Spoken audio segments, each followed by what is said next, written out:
All right, can you see my screen? I don't see the lovely green area around it.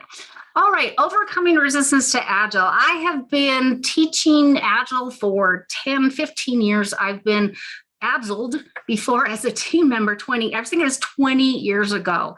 Yes, I am old. And I have a lot of ideas through research and personal experience about what causes resistance, why it happens. It doesn't mean people are bad.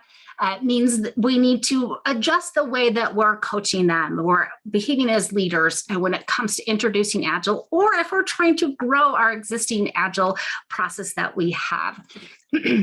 Now, before I jump into the content, a couple of things here. If you have questions or thoughts or something you want to share, please put it in the chat. I'm more than happy and comfortable if you want to take yourselves off mute and say, hey, Jill, I have a question. That's kind of how I'm used to doing all my trainings, is just keeping it pretty casual and easy to communicate. I'll also carve out some time at the end of class to open up the lines if there are any additional questions, if you'd like to share an experience that you think would benefit everybody on this topic. So I mentioned Next Step Solutions is the awesome company I work for. We are based in Arlington, Virginia, but we teach classes all over the world. It's been so cool. One of the highlights of one of the few good things about the pandemic is we've been able to teach virtually, which means we can reach anybody who's interested in awesome training. Here's some of the training classes that we provide. We also provide Agile coaching. We have some very experienced coaches who are very capable and experienced with doing all different types of coaching on any type of framework or a combination of thereof if you're interested. Here's our agenda. I love this picture because that's agility, right? Agility, in my opinion, is your ability to change and pivot quickly to meet the market demand, to meet opportunities without wasting very much money, right? Back in my day, 25 years ago, we did waterfall and we could not pivot. It would take us 2 years to realize, oh, we're building the wrong thing. So resistance is one of those things. Humans are humans. Like I always say, Agile's easy. You read the book, you read the manifesto, you read the Scrum Guide, and it's like, okay, cool. Agile's easy. People are hard. People are complicated. We're going to talk about how to recognize resistance, the reasons people do resist, and then overcoming resistance. So I'm curious, I was going to do a poll, but it broke on me. Experiences you've had with resistance to Agile. You can plop something in the chat if you don't mind. Have you ever had an experience where you yourself were maybe on a Scrum team and certain things from Agile or Scrum were introduced and you're like, whoa, no, thank you. Or you've been a Scrum Master, an Agile coach, or a manager, and you were trying to roll out some type of Agile initiative and you had people pushing back and acting like reluctant or completely not interested. If so, go ahead and in the chat say, yes, I've experienced that. No, I haven't. I'm just curious if it's just me. Is it, yep, okay. Like, is it just me? Sometimes we get our little bias blinders on. Okay, awesome. You're like, that's why we're here, Jill, come on. All right, so as we go through these, think about those experiences that you've had so you can relate this material like, oh, okay, I saw Bob acting that way. Oh, well, now maybe I understand why he was feeling that way. And here's some practical ideas and things I can do to mitigate if it happens in the future. All right, I love this quote. I found this the other day. Old Charles Darwin, our good evolution friend, in this quote, it's not the strongest of the species that survives, nor the most intelligent, but the one most responsive to change. Human beings tend to be reluctant about change, but we're super good at adapting. We've propagated the entire world. People live in Antarctica. It's crazy. If we don't adapt to change, particularly in our organizations, in business, then we won't go have a business for too much longer. You know, think of Blockbuster, for example. When new technology rolled around, like, we're good. We don't need to change any of our processes or what we're selling, and now they no longer exist. So our first step here is recognizing resistance. So people display resistance to Agile practices in various ways. So it's good to get skilled in noticing those different behaviors that may signal resistance or reluctance. And sometimes they're subtle. We don't want to make assumptions, but at least have your little radar on and pay attention to your teams. And then you might be able to explain some of the dysfunctions or lack of success you had with rolling out Scrum or Kanban or XP or SAFe. All right, so what does resistance look like? I've divided this into a couple of categories. The one on the left-hand side here, we have the passive resistance, and then we have the active resistance. So according to Mike Cohn from Mountain Goat Software, he says that the active resistance, and I like this description, occurs when someone takes a specific action intended to impede or derail your transition to Agile. And then our passive resistance, which is more subtle, occurs when someone does not take any action to fulfill whatever initiative or process change that you're trying to make. So kind of understanding those two different aspects of it is helpful. So our passive here, this guy here, it like I said, it could be body language. It could be simple things that indicate, oh, Chad here doesn't seem too excited about it. Maybe as a team, you're noticing, hey, when these team members get together, there's some resistance that I'm noticing, and I'm not sure I understand it yet. And then those active, right? I'm getting on a job search and I don't want to switch to Agile, so I'm going to find another job. We don't want to lose people. They're awesome. And then this is like extreme active where people like complete protest. I don't want to change. And then here's a couple of specific concrete resistance behaviors. So I mentioned body language. So this is so much harder when we're not co-located in the same location. So hopefully at the very least, people have their cameras on, although, you can only see me from my head to my shoulders. And a lot of times you can't see my hands, and hands are a really big indicator of how someone may be feeling and how their feelings may contradict, or their thoughts might contradict what they're saying. So if you see someone crossing their arms or maybe leaning back, if they're eye rolling, here's a good one. You're hearing sighing, which seems like not a big deal, but it might be an indication that there are some concerns with some of the Agile practices that you're introducing, or you're concerned that it's not actually working as well as it could. Also, I think I do this sometimes, little mutterings on the side. Oh, that's not going to work. Just kidding. What's that? Just kidding. If that happens more than once, that might be a little red flag to be aware of. And then down here at the bottom, passive when it comes to their group think, right? And at the top, maybe I just go home and I complain to my dog. But when we're collective, when they start complaining to each other, that builds the resistance in a lot of cases. Like, yeah, and I hated this too, do. And then it makes it even harder for those awesome people to understand that this is a positive change. This is actually going to benefit all of us if we do it right. If you've noticed, some of your people just always arrive late to your stand-up, for example. Bob doesn't come to the last 5 minutes, and that's a continual issue. I wonder why. Or just not participating. You have those retrospectives, for example, and there's some people who are just kind of in the corner not saying anything. That could be an indication of, hey, this isn't working for me, and this is an invitation for a conversation. Actively, like I said, complaining to our peers. Once an individual starts complaining, again, that could build resistance outside of that individual. That's something to pay attention to. They're like a salesperson for anti-Agile. And then actively pushing against. I've actually been on a team where it was 20 years ago, right? Scrum was pushed on us. None of us had any training, and we actively pushed back. I feel so bad for the Agile coach now that I see it in a different light, but I was in my blinders. So seriously, not attending the meetings, like, we're just not going to go. Open defiance, put every suggestion, here's why it won't work. Here's why we can't split user stories. That was what we kept pushing back on. You're going to see a reduction in output, and a lot of times it may be unconscious. It may be intentionally, or may just because they're spending so much time complaining, they have less time to get things completed. And then that campaigning where, hey, I'm trying to convince people within my team that this is not the way to go. I'm also looking outside of my team to get support outside of it for the way I would like to do and process work. Any questions or thoughts so far?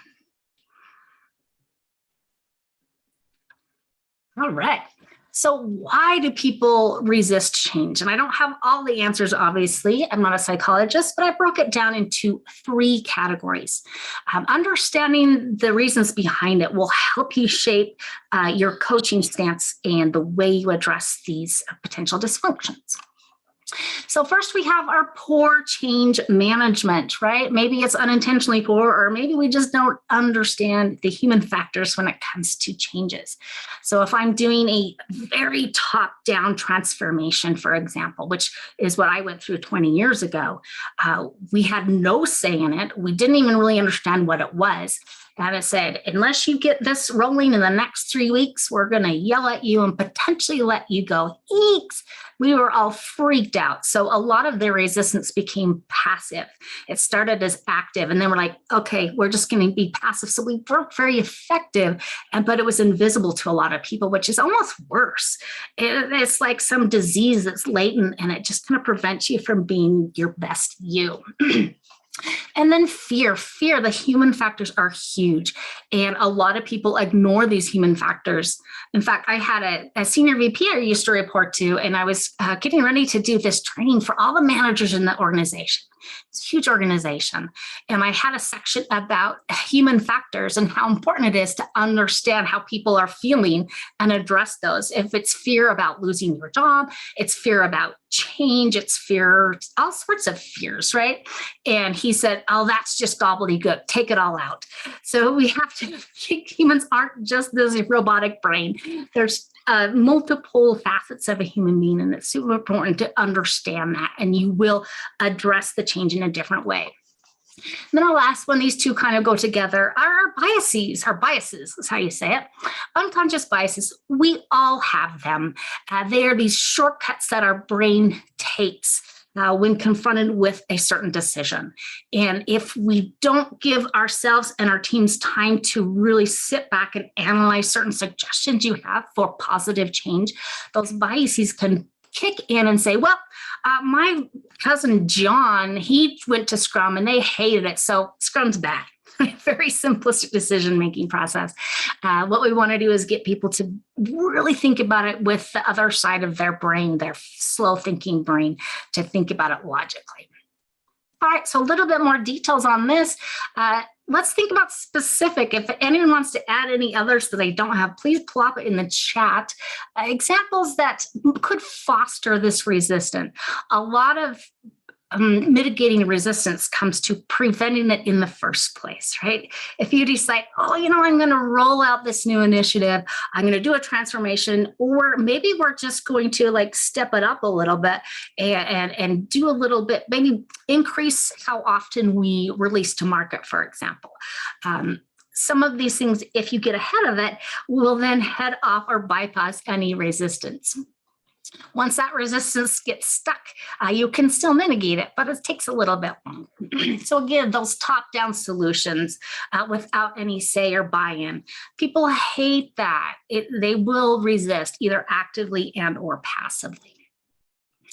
And don't share your goals, the purpose, the overarching reason, the what's in it for me. It's just like, well, our CEO read on an airplane that Kanban is good, so we're going to do that.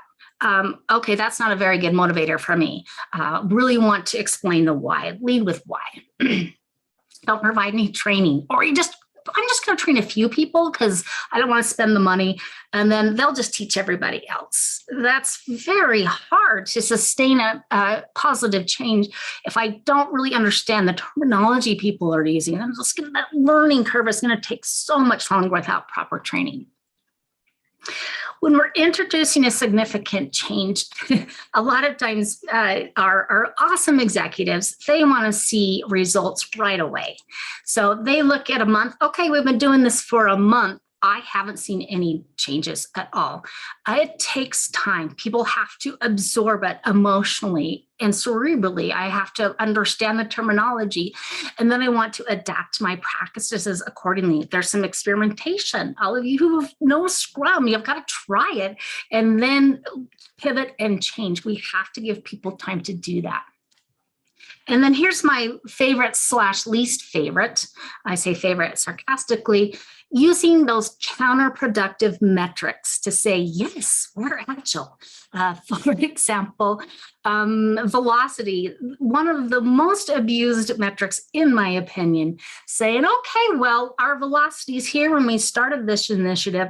Now, let's say it's 30. Now, as soon as the team gets to 60, then we've succeeded. We all know that's a fake metric when used that way. Or if my thought is, hey, if I'm only assessing our success by, yes, they're having the meetings that we suggested, cool, you're done. Again, that's not the point. That's a vehicle to get us to happier, more satisfied customers, happier employees, a better bottom line. Now let's jump into those our feelings. Feelings matter. Hello, we're emotional beings. My little dialogue here is, let's suppose here's our nice senior manager says, okay, Billy, we're going to completely change all our processes, our rules, our team structures. We're going to restructure teams and we're going to make them cross-functional, and we're going to do it in 2 weeks because we're going to follow this top-down decided agile framework. Billy he might say hard pass. He might actively say how he feels or what he thinks. He might say, oh, okay, but then be thinking something else. So here's some thoughts that go through our heads when we are confronted with a big change like this. Hey, am I still going to have a job? I was that way, like, oh my goodness, I think I was a business analyst. Are they still going to need me, or we just have a product owner? What if we fail? What if management says, oh, you didn't get Scrum to work, so they might be in trouble there. How I have time? I already have a full plate. Now I have to learn all this other stuff and adapt my processes accordingly. And will I have to move to another team? That threatens my social standing. Hey, I love these guys. We get along really well.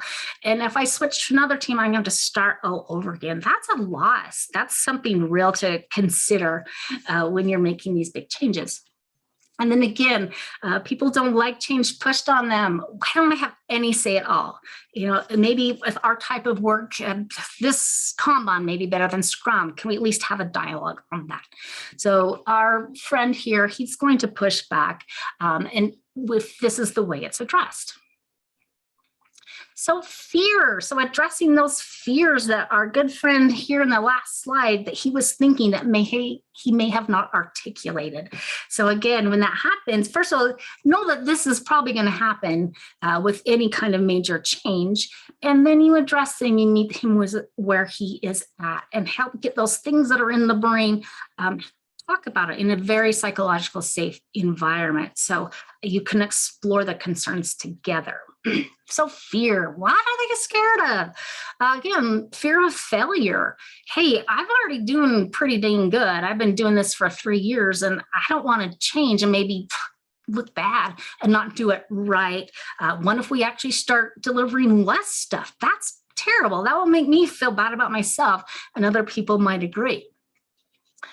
Losing our position. So unfortunately, I've been guilty of rolling out some Agile initiatives. I would say, if you want to learn how to not do something, ask Jill. So I've been doing this for a long time and I've made a lot of mistakes. Where we go in, for example, Scrum. We say, okay, here are the 3 roles. And there's our awesome project manager says, I don't see myself on the screen, and then thinks this to herself, oh, I guess I'm losing my job. And that's a huge fear. And that person is going to do some type of resistance behavior that will affect your ability to improve using Agile. upheaval, like, okay, now I have to do this. Now I have to go to 5 more meetings. My relationships have changed. Before, I only had to answer to my line manager. Now I have this product owner who's making decisions for me. I've got this scrum master who potentially is telling me what to do. This is a huge change in my life, and I don't have time for that right now. Managers, we think about, hey, it's the team members that are really affected by a significant process change. But we have to remember our managers are also very affected, and they have certain fears.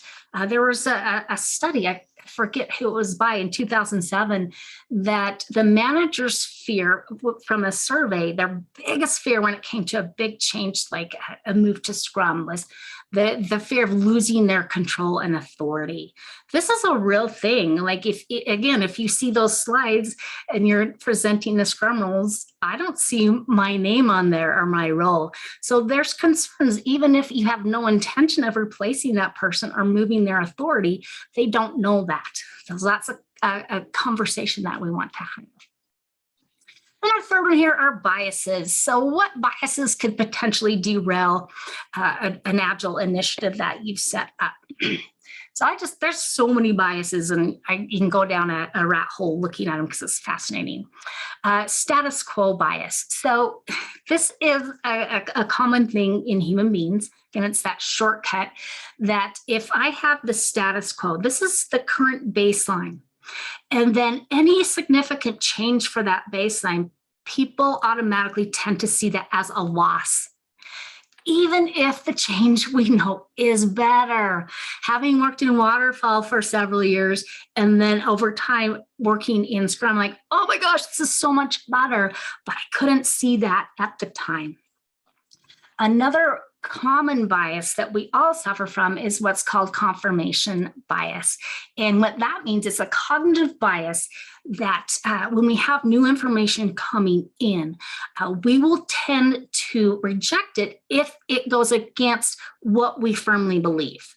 So like I said, maybe 5 years ago, one of the people on your team had a bad experience with Scrum. It wasn't rolled out well, and it didn't work for them, and they ended up potentially abandoning it. That's stuck in their head. Okay, Scrum no worky. So any information that tells me otherwise, ignore. And the stuff that supports that, like I type in Google, Scrum is bad, you're going to find at least one website where some guy's listing the problems. Okay, yeah, that's right. And then it just builds that resistance. Being aware of that is important. And when it comes to biases, we all have them. As a Scrum Master, as an Agile coach, as any type of change leader, you need to also check your own biases. Like when I've gone in and why are they rejecting these awesome changes? And I realized, okay, there's a lot more to it. I'm making snap decisions, in some cases based on my biases. So we have to talk a little bit about our awesome human brains here. Our brains are hardwired to dislike big changes due to those fear factors and then the biases that we all have.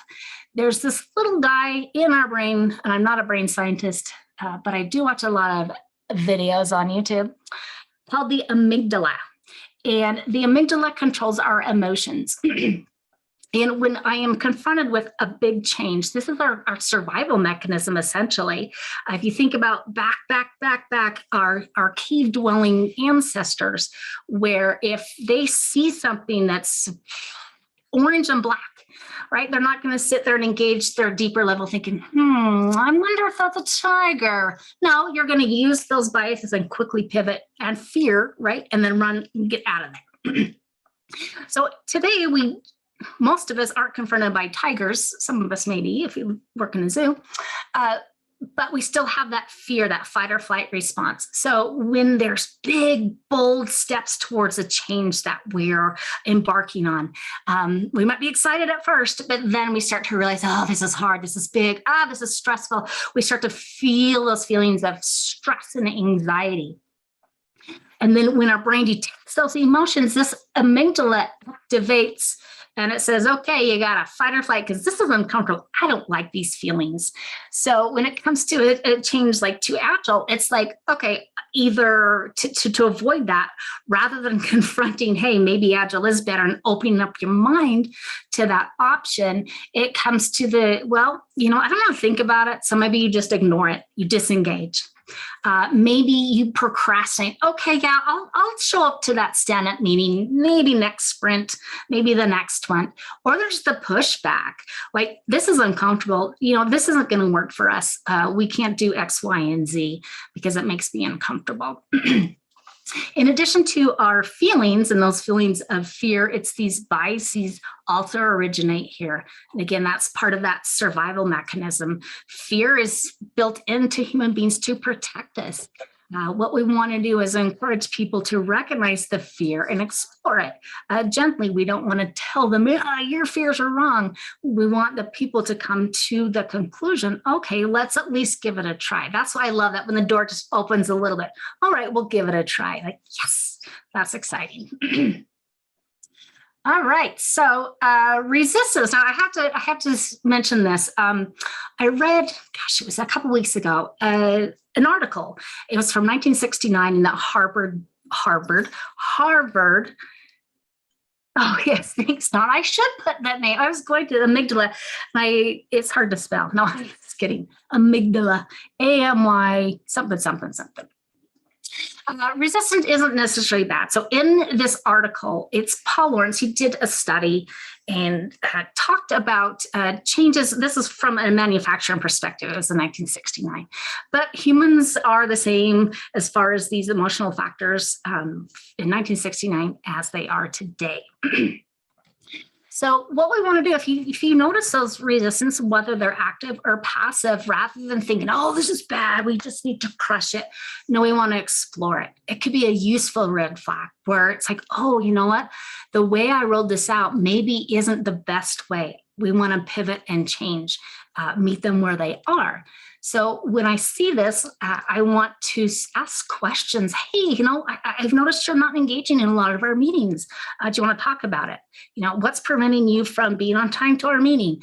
And try to help these people who are really anti-Agile, if you will, or certain aspects of it to understand it from their perspective. And they might have some really legitimate concerns, right? It's like, oh, you're right. We didn't address that correctly. And we haven't provided any training. Let's fix that and really come together and working as a team rather than one person imposing all this process on other people. And then the thing that a lot of us struggle with is truly listen to understand. It's tempting to listen to talk. Well, here's where you're wrong. Here's where you're wrong. I do that with my kids all the time. And I need to bite my tongue in a lot of cases and let them get it out and then make changes accordingly. It could be you as a scrum master. It could be the upper management where you need to communicate, hey, here's what I'm hearing. What can we do on an organizational level to mitigate this? It might be the team themselves and say, you could offer some suggestions. You know what, we're going to make sure our stand-up is 15 minutes or less. We'll set a timer. Guaranteed, if there's additional conversation, that can be in the after party. All right, our last section here, avoiding or overcoming resistance. So, hey, maybe it's already there. I've worked with teams where they were so entrenched in certain things like, here's my least favorite, but it happens a lot, where I had a team, they were doing Scrum, and they were continually not completing user stories in every single sprint.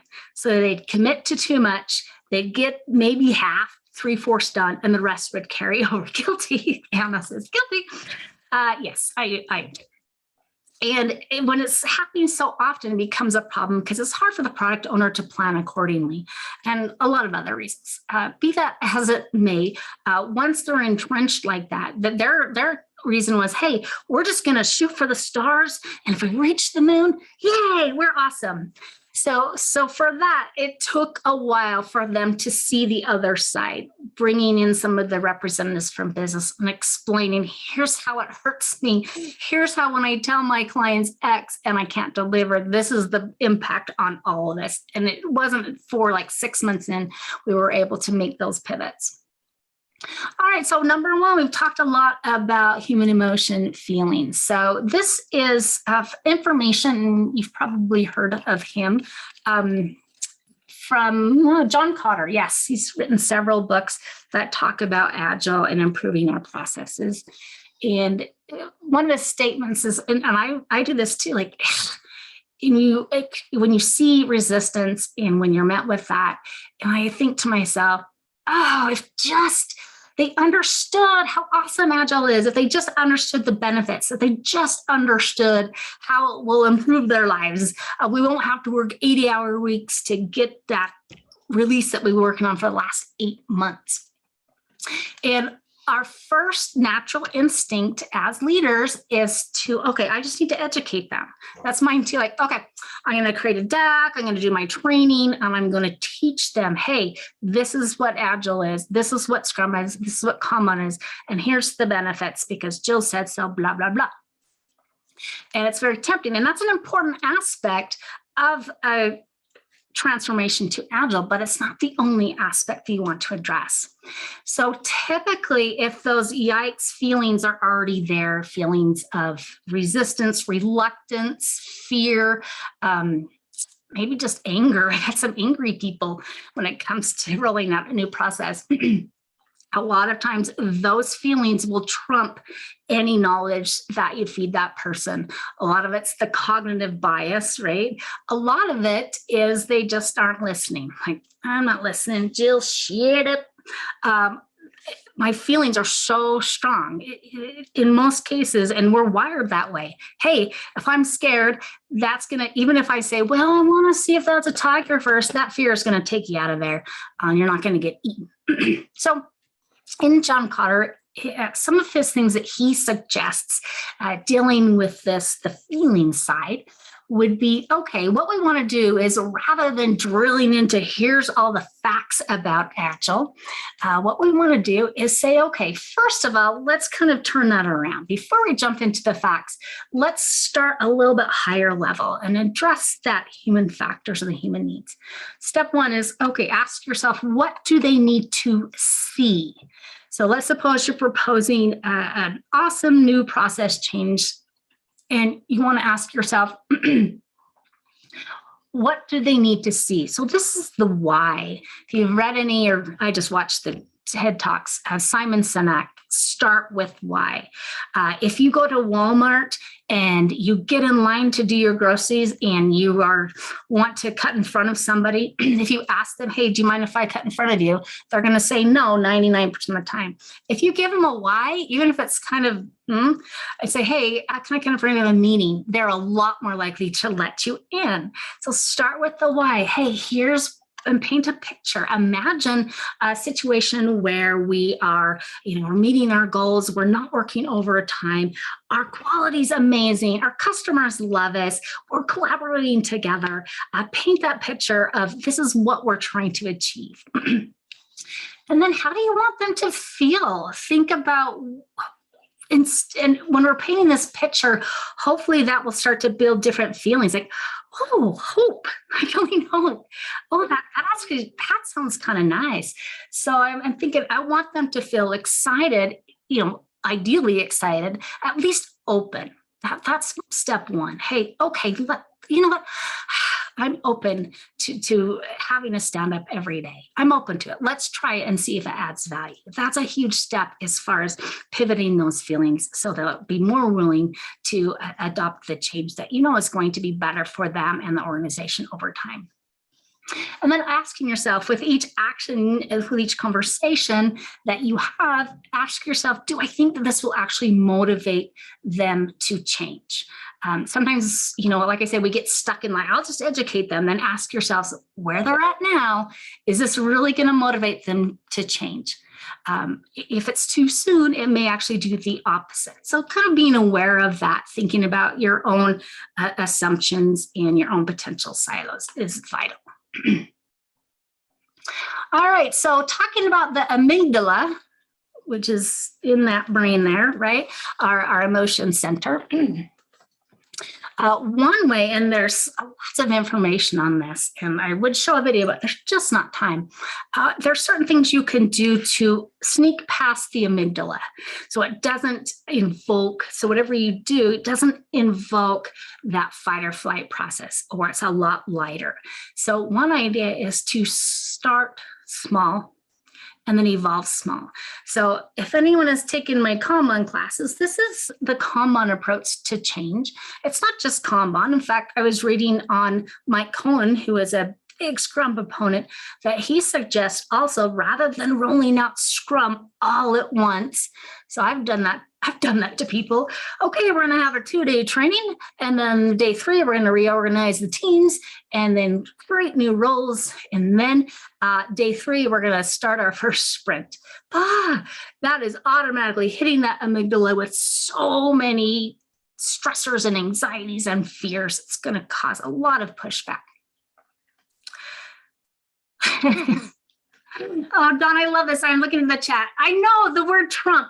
So I hate to use the word Trump because it's so, it's been ruined. I couldn't find a good synonym. If someone can share me a good synonym, I was thinking like supersede but it didn't quite match. So if someone give me a synonym for Trump that we don't have to ever say that word again. I mean, I don't want to say it, but that's just me. Okay, anyway, all good. So think about, hey, maybe we want to move to Scrum, or maybe we're already doing Scrum, and there's a few things that the team's just pushing back against, like, hey, we're not completing, outperform. Ooh, I like that. Thanks, Hida. We're not meeting our sprint goals on a consistent basis. We're completely unpredictable. Start really small, right? Hey, maybe just having a conversation with the business. That's it. Just say, hey, let's just have a conversation. And so we can see their point of view. We can hear their pain points. And then conversely, hey, tell us your pain points. Maybe they're feeling pressured to commit to too many things. I've had that happen where I didn't realize that their line manager was saying, hey, you need to be 100% allocated. I'm like, no, that'll make it worse. So things like that. If they're a team that has no process, or maybe they're in waterfall, hey, rather than saying, here's what we're going to do, start small. A place I like to start is, like I just mentioned, number 1, what are your current pain points? What are your sources of dissatisfaction? That's what Kanban calls it. What's preventing you from delivering more value faster? What's keeping you up at night? Get a list of that. And whatever solution you decide to design to improve your processes using that fundamental Agile practice behind it, then, hey, you know what? We want to solve these issues. We're not going to solve them all at once, but let's take the top 2. And as we roll out some different suggestions, they're going to automatically see, this is actually going to help me. And now I have some say in it, right? If I'm saying, okay, this is a major issue, so we're going to implement this in our process to try to mitigate it. Then we're going to circle back. Maybe it's in our retrospectives. Okay, is that helping? Let's pull up that list of pain points and see if we're getting rid of them or at least lessening them. And then the ultimate goal is to get the buy-in from the team, people that were working around the team, and then we can actually start collaborating and working together, and that resistance will fade away. The solution that you're thinking in your head may not be the one you end up with. That's something that's hard for some people to digest. But if you think about incremental, iterative development, right? If you're in IT, that's the Agile, one of their mantras. Okay, we want to do little pieces at a time and then just keep iterating. Why can't it be the same concept when it comes to our processes? Do we have one fixed process in mind? Okay, we're going to do these steps, and once we get there, we're done. No, it should be the same. The market, like I said, is evolving and changing with technology. It's changing constantly, and our processes should as well. So we might have some milestones we want to hit, and then we really want that team to be excited to get, okay, here's another pain point that's arise, right? Yesterday's solutions become today's problems. What can we do? And we think about that evolution. It should never end. Just it's that same thing with continuous improvement when it comes to our processes and how we do work. Ooh, I gotta hurry. Okay, so now let's talk about different techniques you can use to roll out a change initiative with less resistance, with less probability. People are unpredictable, so you never know. So I like this quote. It's Peter Senge. He wrote the 5 elements, I believe that's what it's called. Great chapter on systems thinking if you're interested. People don't resist change. I don't know if I agree with that, but at least small changes. I love to make little changes. Like I'm sick of watching this show and you watch another show on Netflix. I love that, the novelty. But they resist being changed. So it's human nature. We don't like other people telling us what to do. And particularly when it comes to our day-to-day activities, it's just how we work. So when you're designing, or maybe you're doing little mini change management initiatives in your role, or people you work with are planning those, really think about it from the employee's perspective. I think put yourself in their shoes. If you've been on a Scrum team before or an Agile team, hey, remember what it was like for you. If you haven't, talk to some people, or you've probably experienced a similar, just not on a Scrum team, let's be honest. Change affects everybody. So as much as possible, like I mentioned, involve those people who will be affected in the solution design. So, hey, as a PMO, for example, you may say, okay, here's some of the goals we would like to achieve through an implementation in something agile. Hey, we're really losing out on market share. Our quality stinks. Right? We're going to use some real hard metrics that we can use as a baseline. And then I come to my people and I say, okay, here's the things that we're trying to fix or improve or implement. Here's some ideas we have. What are some ideas you have? So not just pretend like you already know what you want, actually really having them have input into how we're going to modify our processes. Leadership support and adoption, not only supporting it, but I've worked in organizations where Agile was for everyone underneath the leaders. And we had great success, implementing. It was mostly Scrum at that point. But then we could only go so far because the leaders didn't change anything the way they were behaving. They didn't understand servant leadership. They didn't want to hear any of our opinions. So we could only make so much progress when that happens. So for those of us who have any sphere of influence on our leaders, they're a harder nut to crack, but at least trying to expose them to, hey, this is important, and this will really lead to greater success if we change from top to bottom, not just on the bottom and the middle.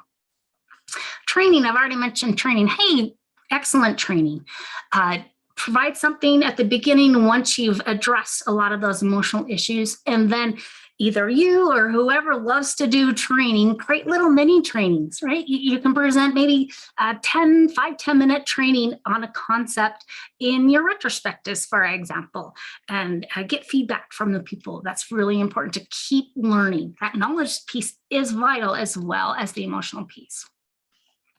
And feedback, if you're really sure like this team just was not cooperating, find teams in your organization who are succeeding with Agile. Those people who can like socialize it. Hey, this team, they're loving it. Let's have Bob step in and join our stand-up tomorrow and see what he has to say. That peer interaction is really important. It'll make a big, big difference. Then again, the goals, set concrete, measurable goals, not just those vanity metrics are important. People will see right through those like, oh, this is lame. I have to double my velocity year after year. I don't get a bonus. No, that's going to incite a lot of feedback. And then make your progress visible. So sometimes like, hey, I've been doing Scrum for the last 6 months, but I don't see any difference. They may just be so absorbed in doing awesome work that they can't see the forest for the trees. So great to have someone who can take a step back, that scrum master role, the Kanban person, whoever, the manager even, that takes a step back and say, hey, here's where we were. Here's our baseline. This is how much work we were accomplishing. This was our quality metrics. And now 6 months later, look where we are now. Like, whoa. And then continually share that. And if you see, oh, maybe we went down, and that's okay too. If you see that as well, then say, oh, that conversation, why did this go down? It could just be people are on vacation, or it could be a symptom that you would want to ask more questions on. And then the last one here. So a lot of times, especially an issue when, say, you bring an outside coach to come in and work with the team for 2.5 months, and then she leaves, which is a great way to get started. But you want to make sure the conversation doesn't end there. There's still going to be concerns. There's still going to be questions, and continue the team talking with each other, talking with management, explaining that here's my fears now, here's my concerns, making sure that that never stops. All right, so let's if you go to Poll Ever, I'm going to do a quick little thing here, thinking about specific events, if you're doing Scrum, meetings, practices, things that you've noticed in your experience that people tend to resist. If you go to, in the chat, I put in a link to my Poll Everywhere. This should be making a word cloud. Let's just, as quickly as you can, put in some different events, practices that you've noticed people tend to resist. Peter, why don't you start us off if you can, make sure this is working. If you can go to that link, I would love it. So down at the bottom of your chat, go to this site. People are like, hey, I'm eating lunch, Jill. You do stuff. All right, and then here, I'm just gonna add some too. All right, retrospectives, classic reviews. Oh yeah, stakeholders, thank you. Yes, I keep focusing on the team, but absolutely, that's always a fun struggle.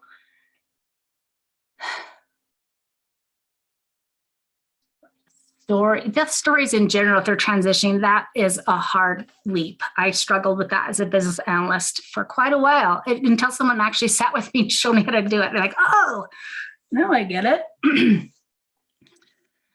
Stand-ups, yes, every day. I mean, some of these is like, well, we're just going through the motions. If it's a meeting, ask your team, hey, are you finding value in this? Why or why not? What could we do differently to make sure this adds value? Meetings take a large chunk of time and money. We want to make sure they add value. Estimates. Oh, classic. How did I forget about estimates? Oh my goodness. Yes. I was on a Scrum team once. I was a tester, and we were so stressed about the estimates. I kid you not, in our backlog refinement, it would take us 2 hours to refine a story. And a big part of it was debating on, should it be a 5 or an 8? Because we didn't want to get it wrong because we had a stupid velocity metric. All right, this is cool. So retrospective, so the biggest they are, that means that's the most votes for that. So retrospective and meetings. All right, excellent. Thank you for participating.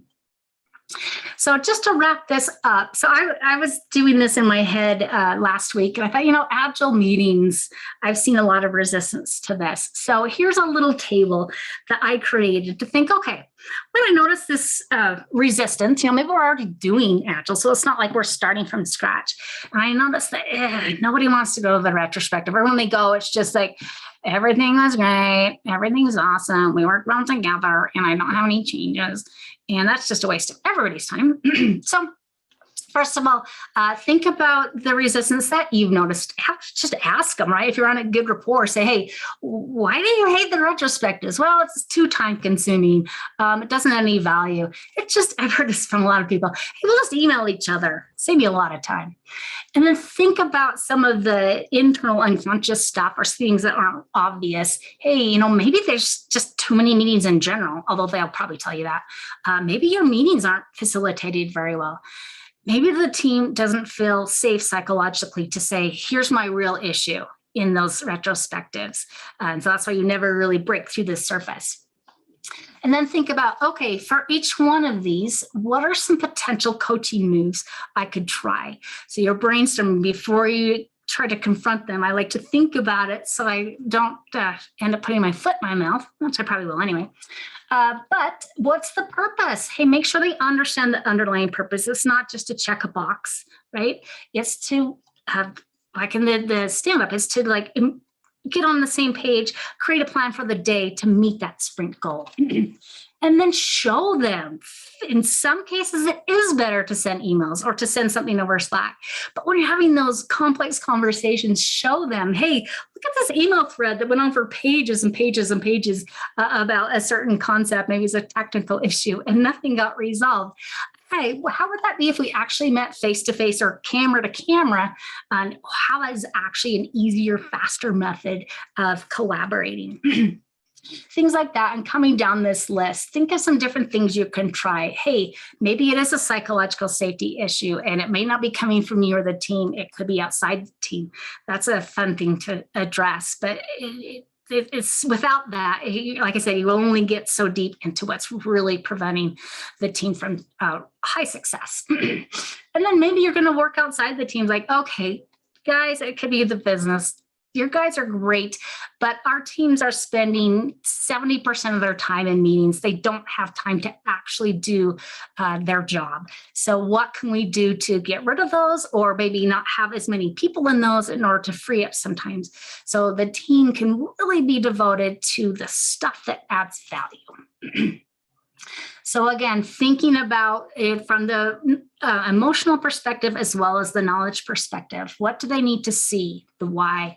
How do you want them to feel? What should their perspectives? What would that more positive feeling hopefully motivate them? And then I've added this, and what could you do? There's so like practical things you can do, like a lot of these I've listed here.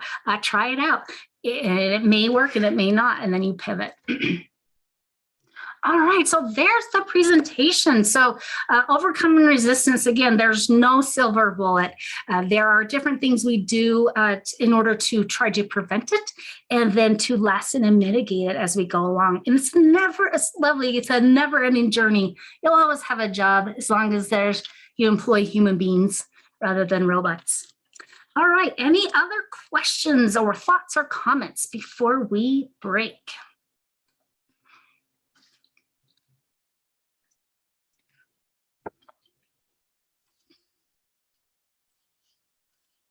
I wait for 7 seconds, sometimes 10, to see if there are any questions. That's a little trick for if you're ever doing presentations. I appreciate your attendance. Oh, yes.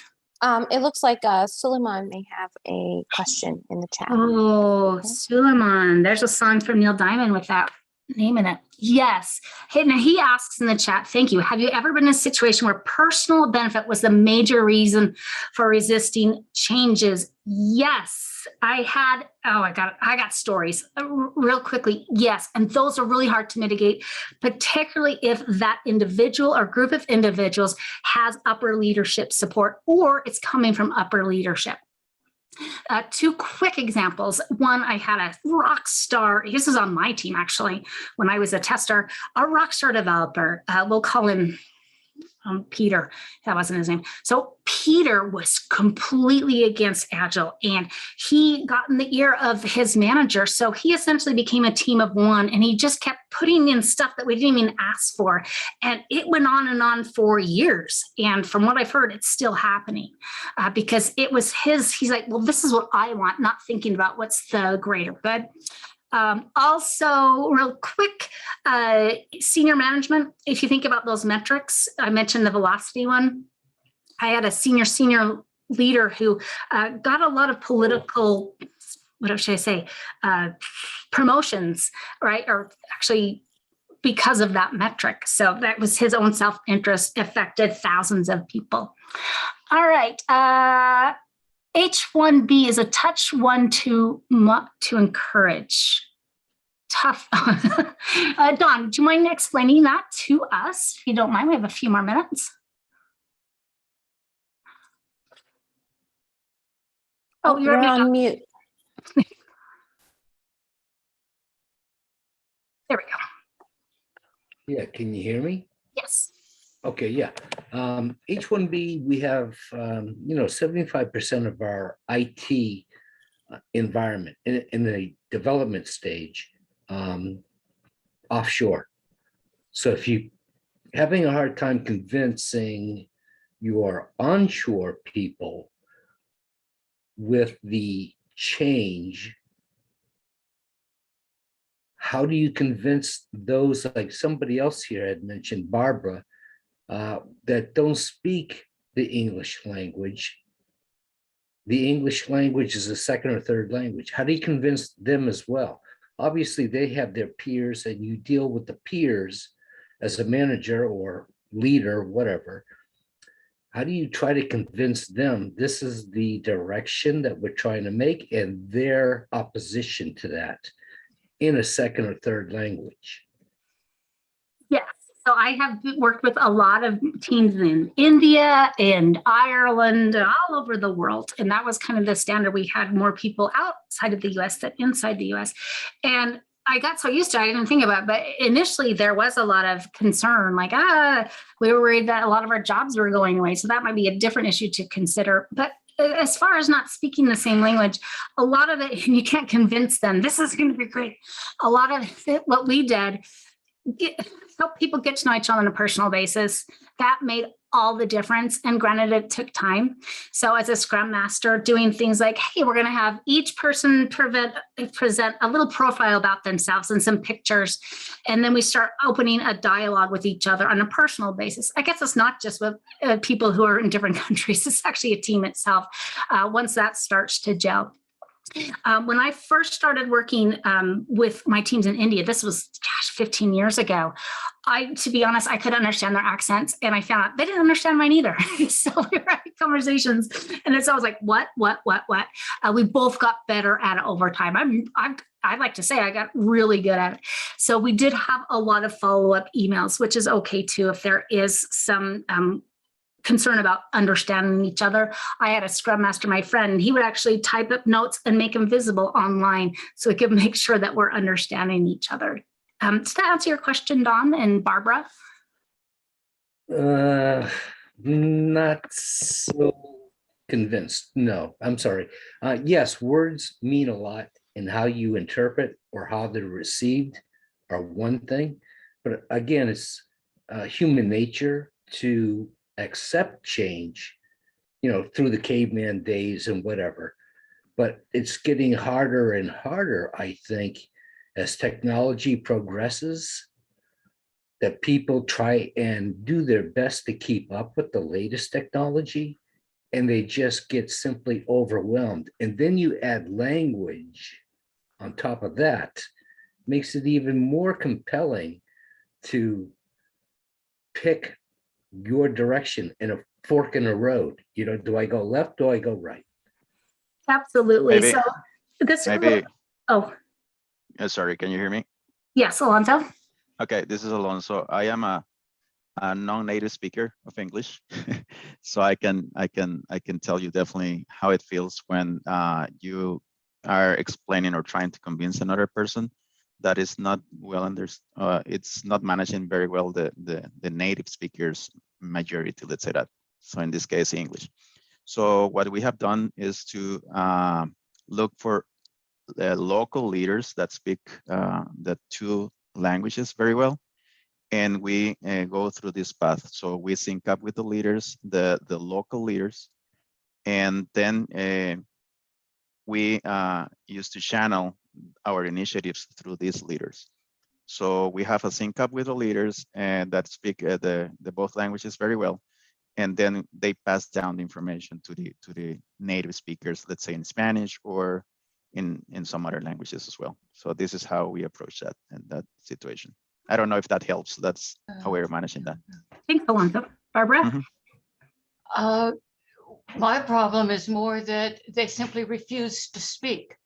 They'll say at most nothing to report. And we don't know whether there's anything to report.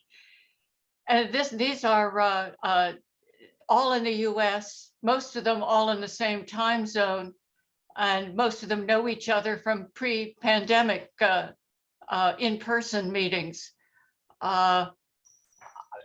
I've been beating my head on the monitor and the keyboard, imprinted QW on my forehead because they just won't talk.